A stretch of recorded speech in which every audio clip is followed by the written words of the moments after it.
കുവൈത്തിൽ കെട്ടിട വാടകയിൽ വൻ ഇടിവുണ്ടായതായി റിപ്പോർട്ട്. പ്രാദേശിക പത്രം പുറത്തുവിട്ട സർവേ റിപ്പോർട്ടിലാണ് ഇക്കാര്യമുള്ളത്. വിദേശി കുടുംബങ്ങളുടെ ഒഴിഞ്ഞുപോക്കാണ് വാടക ഇടിവിനുള്ള പ്രധാന കാരണമായി ചൂണ്ടിക്കാണിക്കപ്പെടുന്നത്. ആളില്ലാ കെട്ടിടങ്ങളുടെ എണ്ണം 1 ലക്ഷം കവിഞ്ഞതായും റിപ്പോർട്ടിൽ പറയുന്നു. വിദേശികൾ താമസിക്കുന്ന പല പ്രദേശങ്ങളിലും കെട്ടിട വാടക കുത്തനെ കുറഞ്ഞതായാണ് റിപ്പോർട്ട്. ചില ഭാഗങ്ങളിൽ മാസവാടകയിൽ 100 ദിനാർ വരെ കുറവുണ്ടായിട്ടുണ്ട്. കെട്ടിടങ്ങളുടെ വലിപ്പവും പ്രദേശത്തിന്റെ ഭൂമിശാസ്ത്രപരമായ പ്രത്യേകതകളും അനുസരിച്ച് വാടകയിടിവിൽ ഏറ്റക്കുറച്ചിലുകളുള്ളതായും സർവേ ഫലത്തിൽ പറയുന്നു.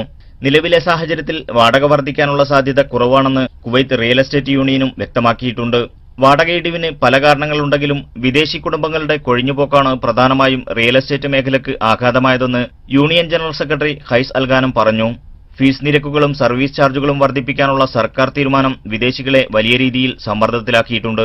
വിദേശികളുടെ കൊഴിഞ്ഞുപോക്ക് റിയൽ എസ്റ്റേറ്റ് മേഖലയ്ക്ക് മാത്രമല്ല റീറ്റെയിൽ വ്യാപാര മേഖലയിലും രാജ്യത്തിന്റെ സമ്പദ്ഘടനയ്ക്ക് തന്നെയും വലിയ ആഘാതം സൃഷ്ടിക്കുമെന്ന് അദ്ദേഹം കൂട്ടിച്ചേർത്തു. നിലവിൽ 3 ലക്ഷത്തിന് മുകളിൽ റെസിഡൻഷ്യൽ അപ്പാർട്ട്മെന്റുകൾ രാജ്യത്തുണ്ട്.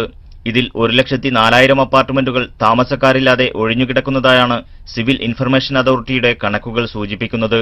Media 1 Kuwait city.